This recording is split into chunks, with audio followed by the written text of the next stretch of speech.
What is up, my fellow guitar addicts? I'm Caesar, and this is Addicted to Guitar, where we celebrate everything guitar.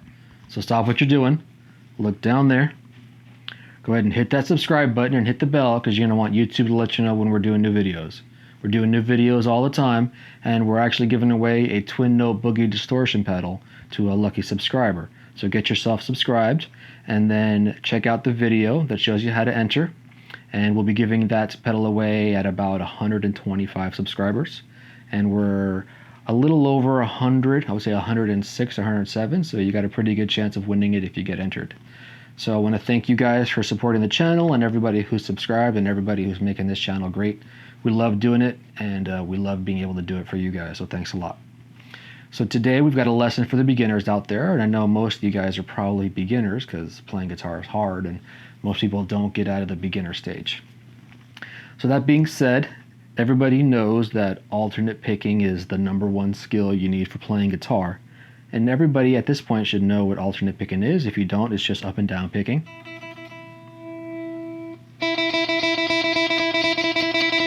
And the quintessential exercise for that everybody starts with is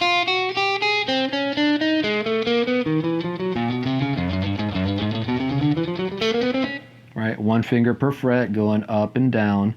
And it's not a bad exercise. It teaches you how to go from one string to the next. It teaches you how to keep the pick a little slanted so you get that escape stroke on the upstroke. And it teaches you how to move up and down the neck, which isn't bad. But we're going to try to spice that exercise up a little bit, because that can get pretty boring. And part of the problem with learning how to play guitar is that it's a lot of time. You have to invest a lot of time and effort into just the muscle memory and skill of playing guitar, and a lot of people get bored. So you got to do things to kind of spice it up while still putting in the time with these key exercises. So we're going to take this exercise and we're just going to do 2 different variations of it that should keep it interesting. Now, one of them is we're going to go from one string to the next, and we're going to go up the fretboard again, but we're going to try to do it a little quicker.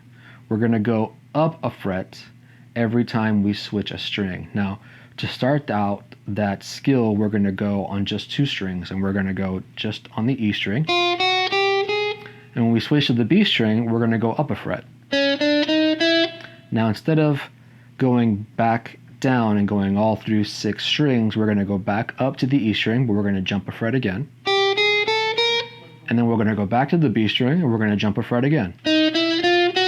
And then back to the E string, then back to the B string. So you guys kind of get the idea. We're doing that change, and we're going up the fretboard, but we're doing it a lot quicker. So.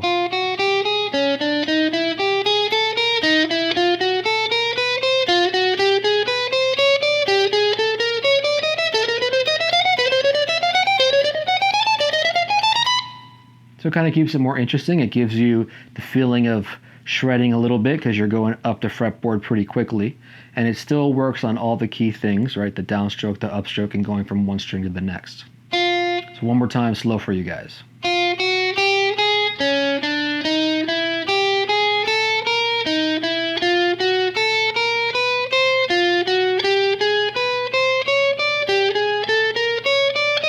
And I want you guys to go all the way to maybe fret 17. Because learning how to do the exercise above the 12th fret is important also. It's a little different playing these frets up here than it is playing these frets down here. So you not only want to learn that skill, but you also want to learn how to transition into it, because it's a different hand position and it's like a different way you're going to hit the string too. So going up here teaches you how to transition and get your hand into position, because your hand kind of opens up and your arm opens up, and then you pull in and you tighten up again. So once you guys get that down,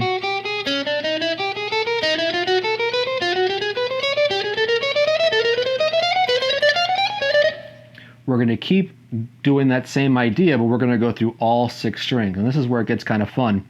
We're going to cross the fretboard in diagonals. So we're going to start the same way we did before. We're going to go to the B string on the 2nd fret. But then when you get to the G string, we're going to go to the 3rd fret, D string 4th fret, A string 5th fret, E string 6th fret. So let's go over what we've got so far. We went so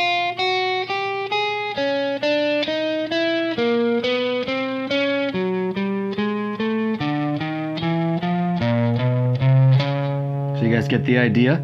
So here we've got our first finger on the 6th fret. So to go back up the strings, we're going to do the same thing, but we're just going to shift up and start with our first finger on the 7th fret. So we ended, and then we're going to restart going down on the 7th fret, and then we're just going to go a string and a fret up. So 8th fret, 9th fret, 10th fret, 11th fret, and 12th fret. And we basically ended on the 12th fret. Now what's cool is that if you shift up and you start going back down again on the 13th fret, you're basically the same place you were up here, so you can start the entire exercise all over again.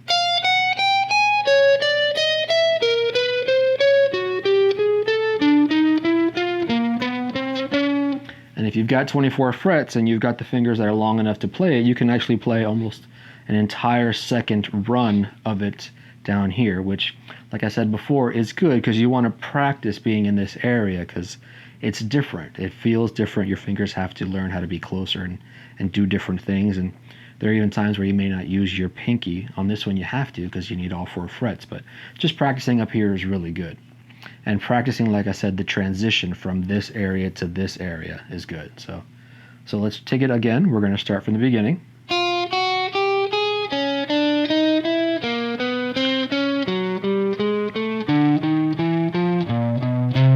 So we ended here on the 6th fret, we slide up to 7, and then we go back up.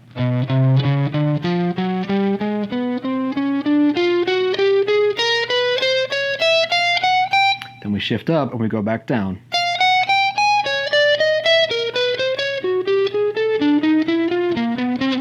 So a little faster this time.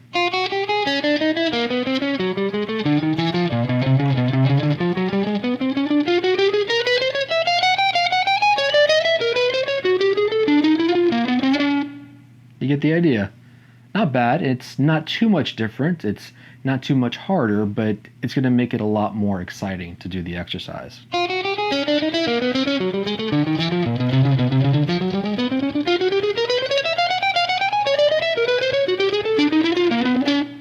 All right.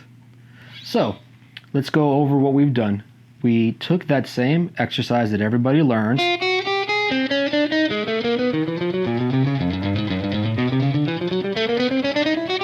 We tried to make it a little more exciting. First, we started out on just 2 strings.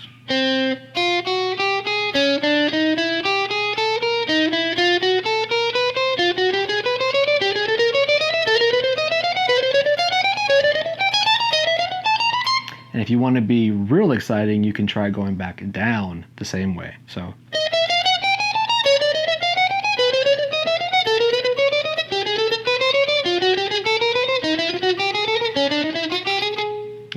Almost. So that one's a little more challenging, but just as fun. So if you guys want to try that out, I recommend that also. Anything you do that challenges your brain and works different fingers and different picking strokes is always good. So challenge yourself. Now, once you get that down, going through the whole set of strings,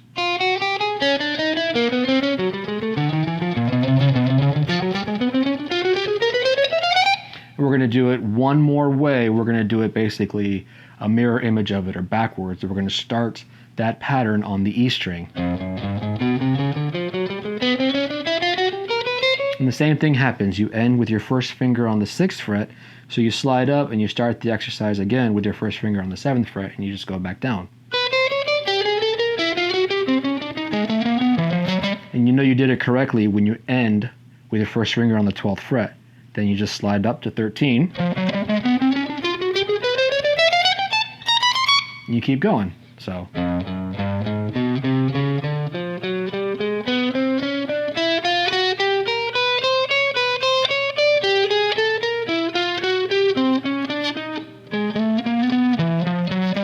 we go. My first finger on the 12th fret.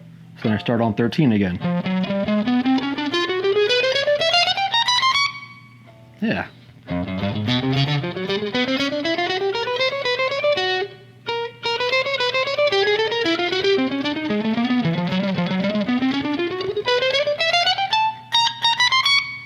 All right.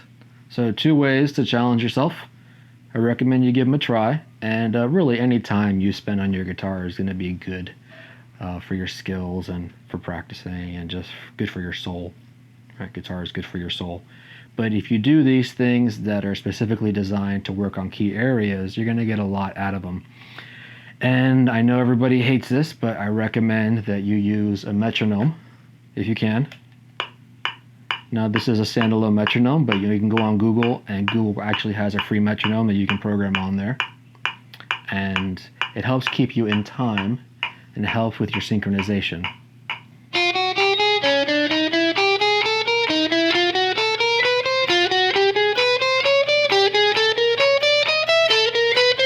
And it lets you see where you are. You've got a number that you can say, oh, okay, I'm doing really good at eighth notes at like 128 BPM. So you've got a solid way to reference whether you're getting better or not. Because if you can go faster than 128 and it's clean, then you're getting better.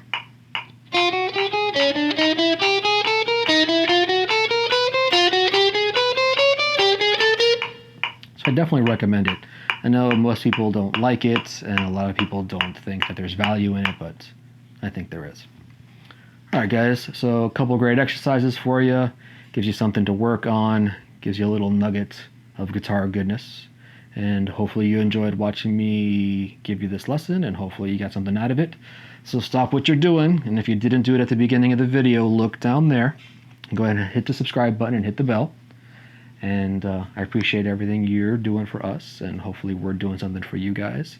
And don't forget to check out our video where we're giving that pedal away. And thanks for watching.